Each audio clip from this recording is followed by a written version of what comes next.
यहाँ से कितना अच्छा तालाब दिख रहा है, चलो यहीं बैठते हैं गाड़ी खड़ी करके, पुलिस वाले आके डंडे लगाएंगे वहां अगर खड़े रहते। तो हाईवे पे रुकना मना है, सदगुरु को चिपकना मना है। सदगुरु के पास से हाईवे सरी का उसका उपयोग करो और आगे बढ़ो। और जिस प्रकार से हाईवे किसी के भी घर तक नहीं जाता, किसी का घर देखा है कि हाईवे पे, यार मेरा घर हाईवे पे नहीं, किसी का नहीं है। हम हाईवे से केवल उस शहर तक पहुंचते हैं, उसके बाद में गली गली में से, पतली गली में से अपने घर तक पहुंचते हैं।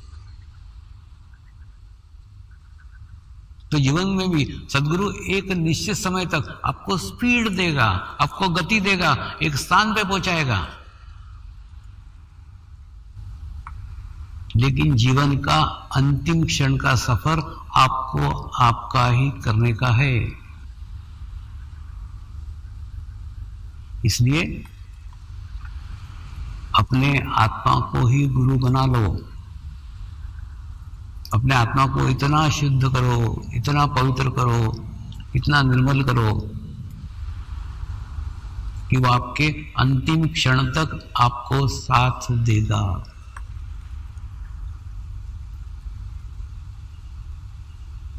सदगुरु का उपयोग केवल हाईवे इतना करो, बस इतना ही करना है। एक बार सिंगापुर के कुछ साधक मुझे एक सिंगापुर के होटल में खाना खाने को लेके गए। वो होटल की विशेषता ये थी, भारतीय एक आश्रम के द्वारा वो होटल संचालित था। उस होटल में बिल कुछ नहीं था, तुम्हारी जो इच्छा है वो दो। और अच्छा भारतीय शुद्ध शाकाहारी खाना वहां मिलता था। और सर्विस देने वाले भी सब सेवाधारी थे, कोई नौकर नहीं था, कुछ नहीं था। कुछ नहीं, मुझे लेके गए, 4-6 साधक भी मेरे साथ में थे, हमने अच्छे से खाना खाया। खाना खाने के बाद में एक साधक वहां पे कुछ डोनेशन देने के लिए गया,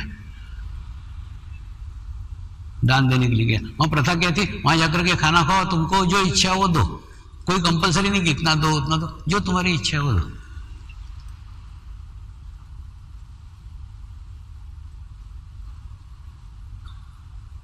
तो जैसे ये डोनेशन देने के लिए गया, वहां बैठे हुए व्यवस्थापक ने उसको पूछा, ये कौन है? ये दाढ़ी वाले बाबा कौन है, इसको लेके क्या आए हो, इसको कौन लाया है? तो साधक ने अपनी कॉलर ऊपर करते हुए कहा, हाँ मैं लाया हूं, मैं। उसको लगा मेरी कुछ तारीफ करेगा वो मैनेजर ने उसको जूते मारना चालू किया।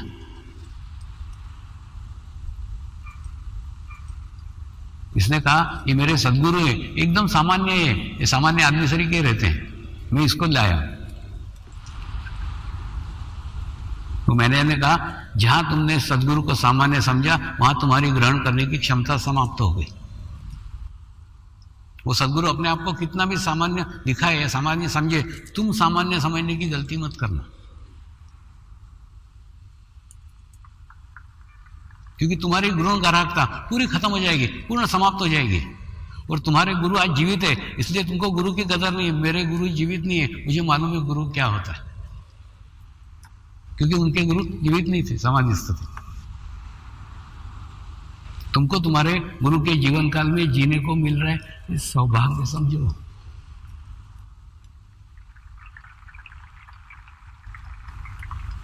ये क्षण हमको हमारे जीवन में नहीं मिला है।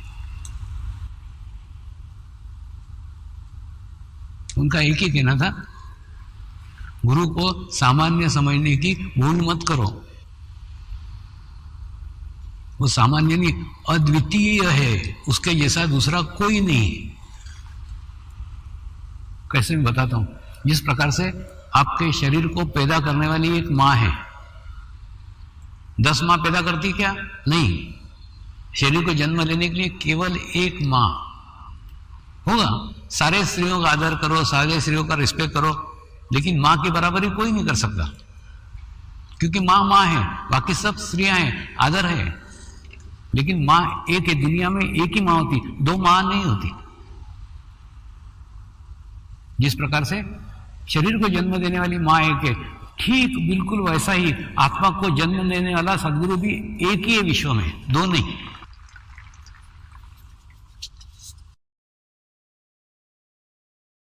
अरे जब हमारी आत्मा एक है तो गुरु दो कैसे हो सकते हैं?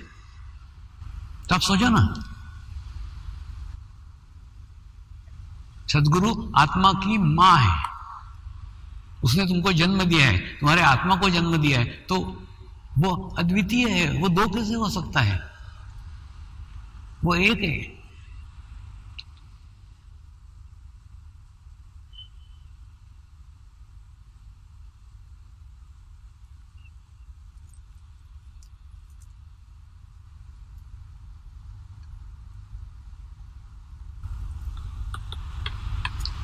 जब तक वो महत्व नहीं समझोगे ना, तब तक आत्म साक्षात्कार मिलना भी व्यर्थ है।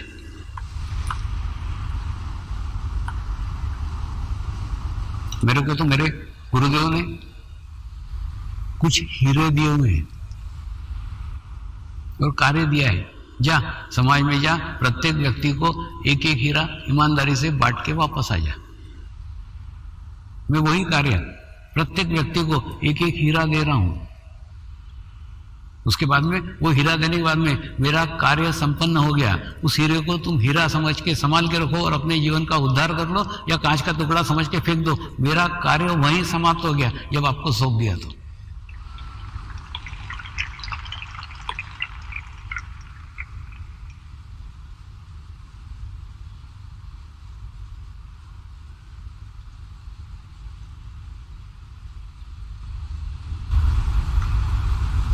आप सोचो ना, सदगुरु को छोड़ करके आपको अंतर्मुखी करने वाला दुनिया में कौन है? थोड़ा सोचो, मेरी बातें मत सुनो, मेरे बातों पर विश्वास मत करो, तुम अपनी खोपड़ी चलाओ। दुनिया में सदगुरु के सिवा अंतर्मुखी करने वाला कौन है? कोई भी नहीं। सारी दुनिया तुमको बाहर आपके चित्त को लेके जाती है, बाहर की जानकारी देती है, बाहर की इंफॉर्मेशन देती है। तुमको तुमसे मिलाने वाला केवल दुनिया में एक ही है। अब इस एक को खोजना कैसे?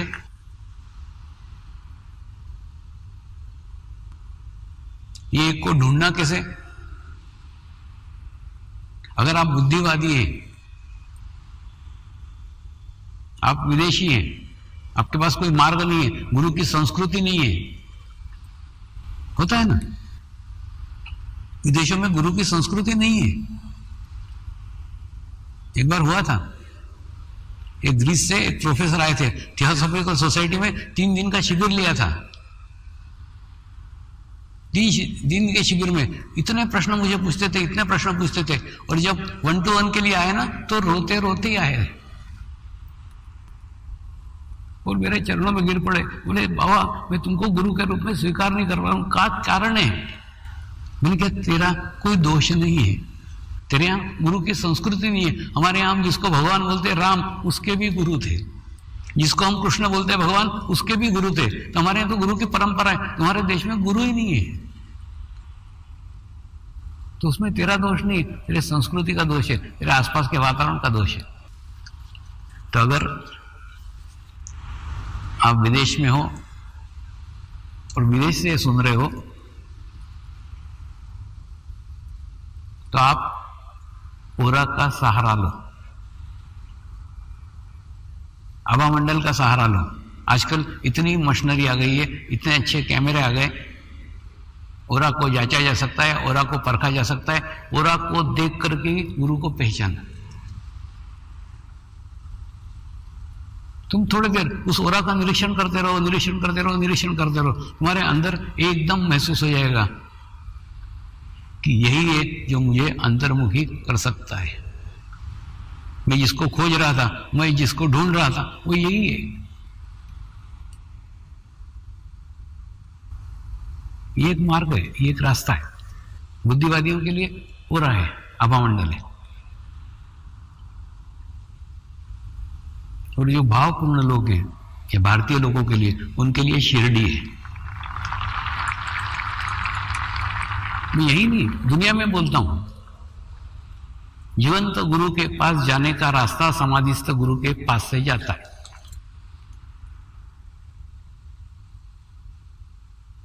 और मेरे को जिस स्थान का अनुभव है, मैं जिस स्थान की बात करूंगा, मेरे को तो एक ही स्थान बात है, शिरडी, बस बाकी कुछ नहीं। मैं सबको शिरडी भेजता हूं, शिरडी जाओ, अपना सर फोड़ो नारियल सरी का, और वहां मांगो मुझे आत्म साक्षात्कार चाहिए, मुझे मोक्ष चाहिए।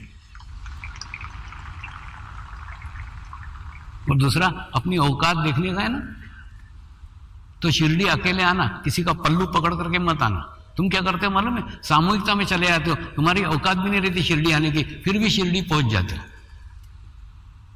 नहीं, ये प्रयोग जिस दिन करने का है उस दिन एकदम अकेले आना, किसी को बताने का भी जरूरत नहीं कि शिरडी जा रहा हूं, एकदम अकेले आओ, पूर्ण भाव के साथ आओ। कोई भौतिक चीजें मत मांगो,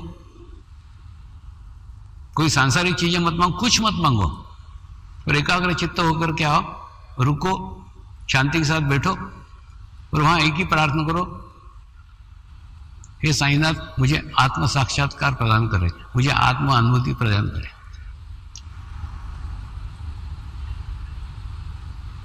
तो आपके जीवन में किसी जीवंत गुरु का आगमन होगा।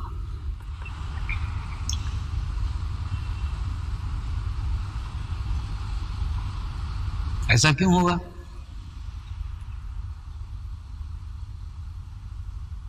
ऐसा इसलिए होगा कि जैसे आप कल्पना करो कि आपका लड़का अमेरिका में पढ़ रहा है, उसके बाद में अचानक उसको कोई जरूरत पड़ गई, उसको कोई तकलीफ आ गई, उसको कोई संकट आ गया, उसने आपको फोन किया, पिताजी मेरे को ये तकलीफ हो रही है, मुझे सहायता चाहिए। आप बैठे हो भारत में, लड़का बैठा अमेरिका में, हेल्प कैसे करोगे? हेल्प करना संभव ही नहीं है। फिर क्या करोगे आप? आपका जो मित्र आपके लड़के के पास में रहता है, आप उसको फोन करोगे, उसको बोलोगे मेरे लड़के को थोड़ी हेल्प कर दे। क्यों? क्योंकि वो लड़का तेरे पास में है, तू लड़के के पास में है, वो हेल्प कर सकता है, लेकिन आप यहां बैठ करके वहां पे मदद नहीं कर सकते। ठीक उसी प्रकार से जैसे ही आप शिरडी के साईं बाबा को प्रार्थना करोगे तो वो आत्म साक्षात्कार नहीं दे सकते। क्यों? क्योंकि वो समाधिस्थ हो चुके। आत्म साक्षात्कार जीवंत गुरु के बिना संभव नहीं है। फिर वो क्या करेंगे आपको नहीं मालूम, लेकिन आपके जीवन काल में जो भी जीवंत माध्यम हो गए, तो उस माध्यम के साथ आपका कांटेक्ट करा देंगे, आपके जीवन में उसका प्रवेश हो जाएगा। क्योंकि बड़ा कठिन प्रश्न है, इतने सारे गुरु हैं, हम पहचानेंगे कैसे मेरा गुरु कौन सा है, मेरी माँ कौन सी है, मेरी कौन सी माँ है जो मेरे आत्मा को जन्म देगी।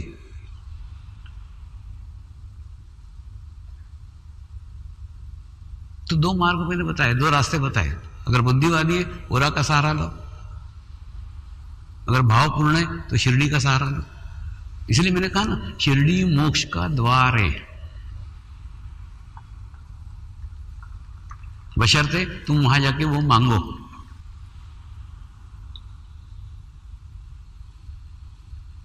दूसरा ना, तुम इतने जड़ बुद्धि हो कि तुमको बार बार के अनुभव से भी समझ में नहीं आता। तुम बार बार शिरडी आते हो, कुछ ना कुछ भौतिक चीजें मांगते हो, और उसके बाद में जब मिल जाने के बाद में प्रसन्न होकर चले जाते हो। एक बार आते हो, दो बार आते हो, तीन बार आते हो, चार बार आते हो, पांच बार आते हो, लेकिन जिंदगी भर आते ही रहते हो, लेकिन कभी वो नहीं मांगते जो मांगने के बाद में मांगने की आवश्यकता ही नहीं हो, वो है मोक्ष की स्थिति। वो स्थिति मिल जाएगी ना तो मांगना भी नहीं पड़ेगा, मांगने के पूर्व मांग पूर्ण हो जाएगी।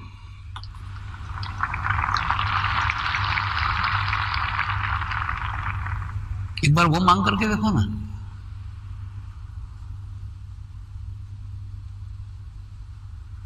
अरे बाबा, परमात्मा बाहर नहीं, परमात्मा तुम्हारे भीतर ही बैठा है, तुम्हारे अंदर ही बैठा है, सिर्फ अंतर्मुखी होने की आवश्यकता है।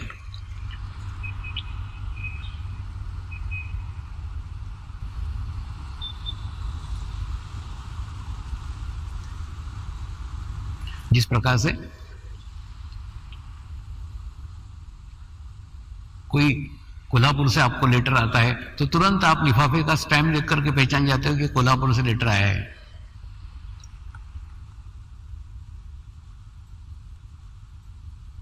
मुंबई से लेटर आता है तो लिफाफे पे स्टैम्प देख करके पहचान जाते हो कि मुंबई से लेटर आया है।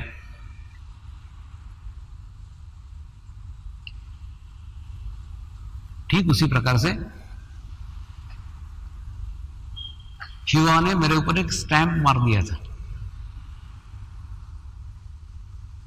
स्टैम्प मारने के बाद में फिर दूसरे गुरु उस स्टैम्प को देख के ही पहचानने लग गए, ये कहां से पत्र चला है, ये किसका माध्यम है, किसके मार्फत आया है, किसके मार्फत पहुंचा है।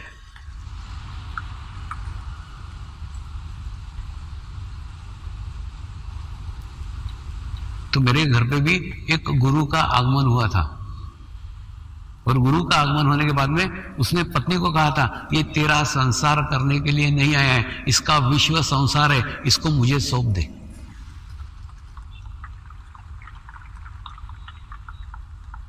दूसरा, ये लोग इतने प्रभावशाली रहते हैं, इनके शब्दों में इतनी ताकत रहती है कि मना करने की अपनी हिम्मत ही नहीं रहती। तो ऐसा लगता है ये जो बोल रहे हैं एक एक शब्द सही है, ये जो कह रहे हैं वो सब करके दिखाएंगे, हो गई, होने ही वाला है, इनको पता है, हमको पता नहीं है।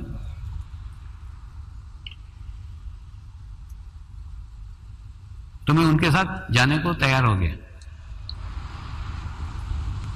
और पत्नी ने खूब आनंद के साथ जाने दिया। सिर्फ एक शर्त लगाई, तुम इनके साथ जाते रहे हो, जाओ तो पूर्ण ज्ञान ग्रहण करके आओ, या वापस ही मत आना, तुम्हारे नाम से जिंदगी काट लूंगी।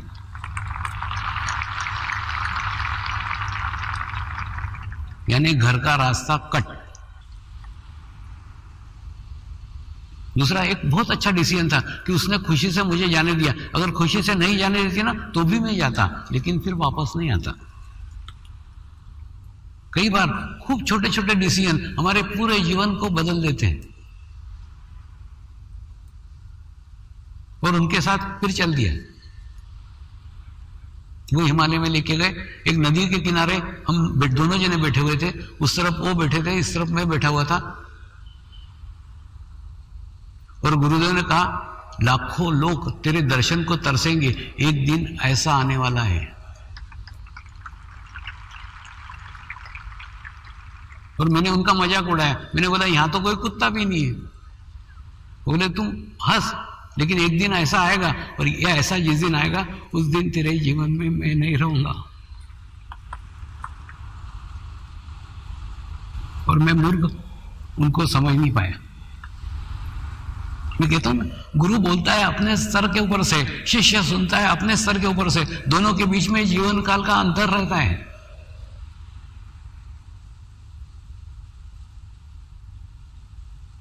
आज उनकी बात सत्य हो गई, लेकिन आज वो मेरे जीवन में नहीं है। और दूसरा, मुझे लगता था वो झूठ क्यों बोलेंगे, होगा लेकिन शायद अगले जन्म की बात कर रहे होंगे, लेकिन इसी जन्म में घटित होगा, ऐसा नहीं लगा था।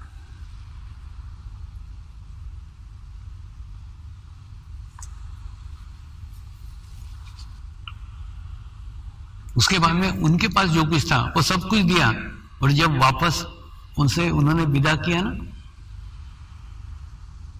तब जैसे ही मैं उनके पैर छूने को झुका, उन्होंने मुझे आधे रास्ते में पकड़ लिया। वो बोले, मैं तेरे नाखून के बराबर भी औकात नहीं रखता हूं, तू क्या मेरे पैर छुएगा। मुझे और रोना आ गया कि मेरे को पैर नहीं छूने देते। और उन्होंने दूसरे गुरु के पास भेजा। वो गुरु ने पूरे यहां तक पानी में डुबो करके रखता था, रात रात भर डुबो के रखता था नदी में, डुबा करके उसने नाभि चक्र को विकसित कर दिया। सबूरी शब्द का अर्थ जीवन में वहां समझ में आया। लाखों लोगों को ध्यान सिखाया है, लाखों लोगों को अनुभूति कराई है, अनुभव कराए, वो करते हैं नहीं करते हैं, उससे कोई निराशा नहीं है। मैं मेरा कार्य कर रहा हूं, वो मेरा क्षेत्र, मैं मेरे क्षेत्र में कार्य कर रहा हूं, वो उनके क्षेत्र में कार्य करते हैं। साधक ध्यान करते नहीं करते तो भी शांति के साथ झेलते रहता हूं। ये सबुरी मराठीत म्हणतात ना धीर, तो धीर करणं शिकवलं।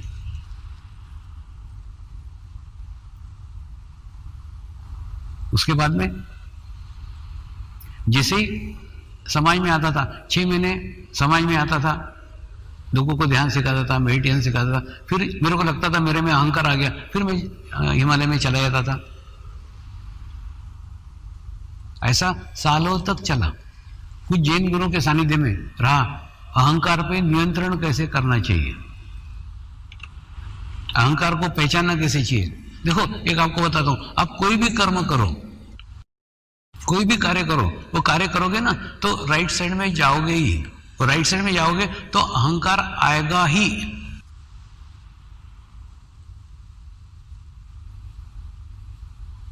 वो शरीर का खूब प्रमुख भाग है। तो जैन साधुओं के साथ में सीख करके क्या सीखा, अहंकार पे नियंत्रण कैसे करना। अभी अहंकार नहीं आता था, ऐसा नहीं, आता था, लेकिन वो शरीर तक सीमित रहता था।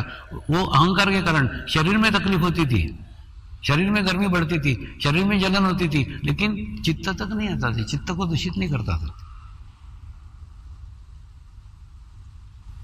उतना करके सिखाया उन्होंने। तो ऐसा जब होता था तो फिर ध्यान के लिए चले जाते थे, फिर एकांत के लिए चले जाते थे, फिर हिमालय में चले जाते थे। तो ऐसा सालों से 6 महीने ध्यान, 6 महीने साधना, ऐसा